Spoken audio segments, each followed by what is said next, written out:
કનૈયાલાલ કી લાલ બાપુની આજરોજ બધેધડ ગામને આંગણે અને પૂજ્ય બાપુના સાનિધ્યમાં ગાયત્રી માના આશ્રમની અંદર મને વાણી પવિત્ર કરવાનો અવસર મળ્યો છે. એ બદલ આપનો ખૂબ આભાર અને બાપુના ચરણોમાં વંદન. સંતોની હાજરી છે. અનુ બાપુ, મુકેશ બાપુને બધાએ સંતો અમારે ગોહિલવાડમાંથી વધાર્યા છે એટલે સોનામાં સુગંધ ભળી છે. હું ગોહિલવાડમાંથી આવું છું. મારું ગામ સમઢિયાળા ગંગા સતીમાનું જેના ભજન સાંભળો છો એ ગામનું હું વતની છું. અને પૂજ્ય બાપુએ પધરામણી કરી 26/2/26ના રોજ અમારે પછે ગામ મુરલીધર દાદાના મંદિરે.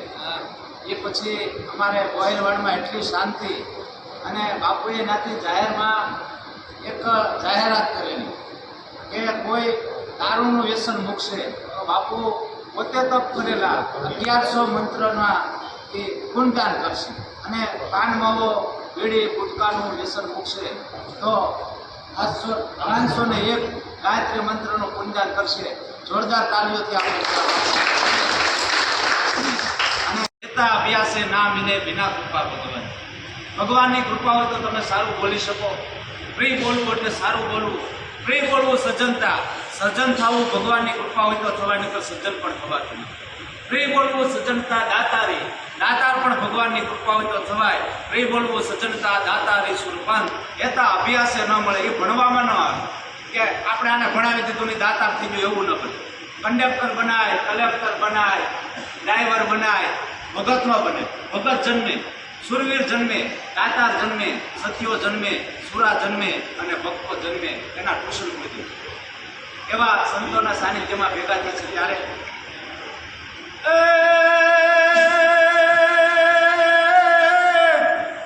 સંત સપૂતને જોને તુમડા અને ત્રણેયનો એક સ્વભાવ.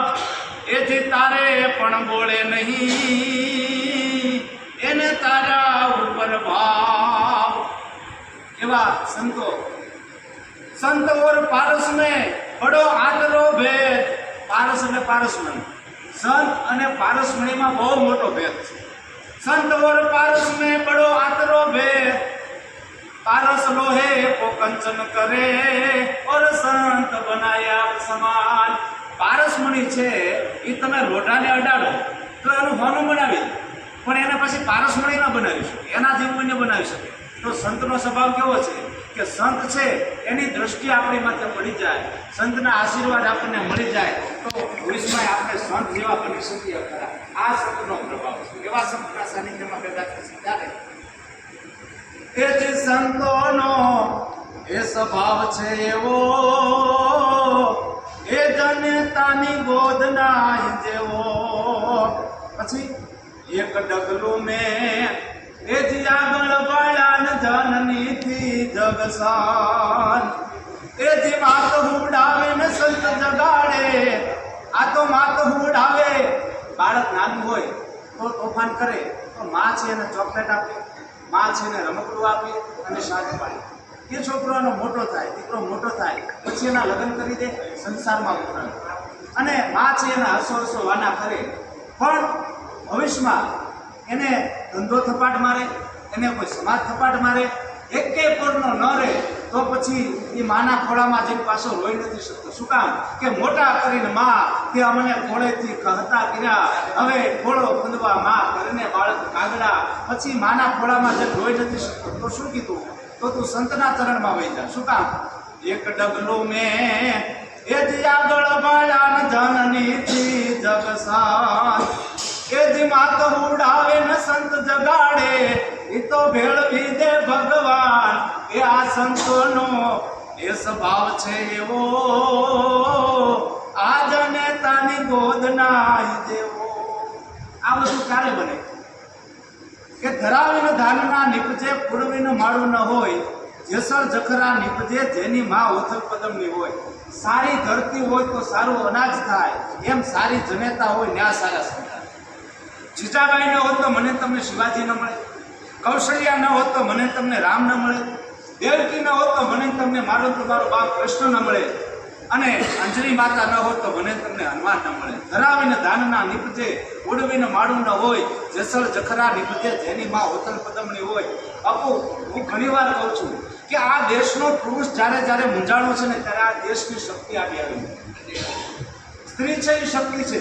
નારીને નિંદો નહીં, નારી નરની ખાણ, નારીથી નર નિપજે. રામ લક્ષ્મણ ધ્રુવ અને પ્રહલાદ સમાન નારીને નિંદો નહીં. નારી છે નિંદવાની વસ્તુ નથી. નારીના કોઈ જોશ ન હોય, સ્ત્રીઓની કોઈ મશ્કરી ન હોય. કારણ કે નારી હતી એવી સતીઓ હતી. માં જશોદા જેવી સતી હતી, માં દેવકી જેવી સતી હતી, કૌશલ્યા જેવી સતી હતી. ત્યારે મને તમને રામ, કૃષ્ણ, ધ્રુવ અને પ્રહલાદ મળ્યા. જ્યારે જ્યારે આ દેશનો પુરુષ મૂંઝાણો છે ત્યારે આ દેશની શક્તિ આવી આવી છે. હજી નાથી આગળ જ્યારે જ્યારે દેવ મૂંઝાણા છે ત્યારે દેવી આવી આવી. દેવોને રક્તબીજને મારવા માટે માં કાળીનું રૂપ લે, મહિષાસુરને મારવા માટે માં છે એ પાર્વતીનું રૂપ લે, રાવણને મારવા માટે સીતાજીનું રૂપ લઈને આવે અને કૌરવોનો સંહાર કરવા માટે દ્રૌપદીનું રૂપ આવે. દેવો મૂંઝાણા છે ત્યારે આ શક્તિ આવે. એટલે અમારે સાહિત્યની ભાષામાં આ આર્ય નારીને લડાવતા બહુ સરસ મજાનું ગીત લખ્યું છે. આની ઘણી બે બાપુ બહુ કેવી છે આર્ય નારી. ધન ભૂખ દીજા બાયની જા શિવાજી જન્મા હતા, તલવાર કેરી ધારથી હિન્દુ ધર્મ રાખ્યો હતો. પડકાર કરતી પુત્રને એ લડવાય રણ મેદાનમાં, એ યમ દેશની એ આર્ય રમણી, એ જે અમર છે એ ઇતિહાસમાં, ભાઈ અમર છે ઇતિહાસમાં. તળાજાની અંદર કેબલવાળા નામના રાજપૂત દરબાર થઈ ગયા રાજા, અને એનો બહુ સરસ મજાનો પ્રસંગ છે. એક દિનનો સમય છે, હોળીનો સમય છે, અને એભલવાળા છે એ પોતાના રાણીવાસમાં જઈ પોતાની પત્ની વિનળ દેવી એના ગાલ માથે રંગના છાંટણા નાખે. જોજો મર્યાદા કોને કહેવાય, ચારિત્ર કોને કહેવાય. આ દેશની આર્ય નારી હતી, એણે પોતાનું મર્યાદા સાચવવા માટે પોતાના જીવ દીધા છે. ત્યારે આપણે એને યાદ કરવા રંગના છાંટણા નાખ્યા. અને ત્યારે એ એભલવાળા બાપુનો દીકરો ચાપરાજ વાળો, અને 6 મહિનાની ઉંમર એને ઘોડિયામાં. આ દ્રશ્ય જોયું, 6 મહિનાની ઉંમર છે, સમજણો નથી દીકરો, પણ આ દ્રશ્ય જોયું અને કડ સુધી જે એને કપડું ઓઢેલું હતું બે હાથે પોતાનું મોઢું ઢાંકી દીધું. આ દ્રશ્ય જોઈ અને એભલવાળાના પત્ની અને ચાપરાજવાળાના માએ એમ કીધું, દરબાર તમે મશ્કરી કરી છે, દીકરાને વાળતા મશ્કરી કરી છે, મર્યાદાનો ભંગ કર્યો છે. જોજો મર્યાદા કોને કહેવાય. આ ઇતિહાસ શું કામ આપણે બાગળવા પડે છે, આ શું કામ આપણે બધાને યાદ કરવા પડે છે. આ બલિદાન દીધા છે ત્યારે યાદ કરવા પડે છે. તો કે એ ક્યાં સમજે છે, એની ઉંમર તો 6 મહિનાની છે ને, પણ કે ભલે 6 મહિનાની હોય પણ એ તમે મર્યાદાનો ભંગ કર્યો છે. પછી હું છું આ કરી લખાણ.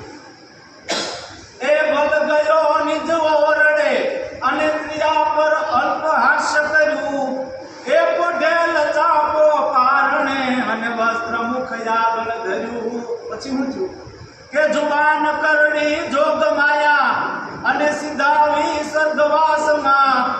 એ વખતે ચાપરાજવાળાની માએ એમ કીધું, તમે મર્યાદાનો ભંગ કર્યો છે. પોતે પોતાની જીભ કરવી અને પ્રાણ ત્યાગી દીધો તો સાહેબ એટલે આપણે એને યાદ કરવા પડે છે, એટલે વચન કરવા પડે કે જુબાન કરડી જોગ માયા એ સીધાવી સ્વર્ગવાસમાં, એ યમ દેશની એ આર્ય રમણી, એ જે અમર છે એ ઇતિહાસમાં, જે અમર છે ઇતિહાસમાં. જલારામ બાપુએ જ્યારે અન્નનો ટુકડો ચાલુ કર્યો ને ત્યારે ભગવાન છે એ પરીક્ષા કરવા માટે આવ્યા. જલારામ બાપા મૂંઝાણા હતા ને ત્યારે વીરભાઈએ કીધું તું આડી આવી હતી આ દેશની આરી નારી, વખત મૂંઝાતા નહીં, હું એની હારે રહ્યો, સ્ત્રી સિવાય કોઈ નહીં. સંઘર્ષની પરીક્ષા લેવા માટે ભગવાન આવ્યા. ચલૈયાને ખાઈનો તમને બધાને ખબર છે, એની આગળની વાત ઘણાને નથી ખબર. અને ઓલો ભગવાને સાધુના રૂપમાં આવ્યા હતા અને એમ કીધું, પહેલા તો એવી વાત કસાઈવાડીથી માટી લઈ આવ્યો વાણિયાનો દીકરો, ભગત માટે, પોતાના વચન માટે, પોતાના કણ માટે. તો કે આ કસાની માટી છે તો પશુની, કે એ સાધુ હું નથી, એ હું અઘોરી છું, હું તો માણસની માટી ખાવાવાળો. જોજો સ્ત્રી શું કરી છે. અને ત્યારે એમ કીધું કે હવે માણસની માટી તો કોણ આપે, જેની આ દેશની આર્ય નારી એમ કીધું હતું કે આ જેલીઓ શું કામ છે. સ્ત્રી બોલી શકે, પુરુષ ન બોલી શકે. જલિયો શું કામનો છે? જલિયાને ખાંડ્યો, માથું કાઢ્યું, પછી પીરસું રાંધી, પછી રાંધવા જમવા બેઠા ત્યારે કીધું કે હવે તમારે કોઈ સંતાન છે? શર્મા છે કે હવે બાપુ નથી. તો હું વાંજ્યાના ઘરનું ખાતો નથી. જોજો પરીક્ષા. અને તેથી આ દેશની આર્યનારી હાથમાં છરી લઈને ઊભી થઈ અને કીધું હે બાબા હવે ઊભો નહીં થતો, હવે ઊભો નહીં થતો. હા ભાઈ તું એમ કહે છો ને વાંજ્યાના ઘરનું નથી ખાતું. એ બાપ જાણી તને કહું છું બાવા, અને મારે પેટ છે મહિના 4, મારા પેટની અંદર 4 માસનું બાળક છે. તું કે તો હમણાં છરી મારી કાઢી બતાવી દો, પણ હવે તને ઊભો ન થવા દે. એ બાપ જાણી એ તને કહું છું બાવા, અને મારે પેટ છે મહિના 4, ઊભો હવે થશ માં બાવા, અને ખાધા વિના નહીં જવા. એ આ દેશની સ્ત્રી કહીશ. અને એવી નારીઓની આપણે વંદન કરી મારી વાણીને વિરામ આપું. ફરી એકવાર પૂજ્ય બાપુના ચરણોમાં, આ ગાયત્રીના ચરણોમાં અને વાણી પવિત્ર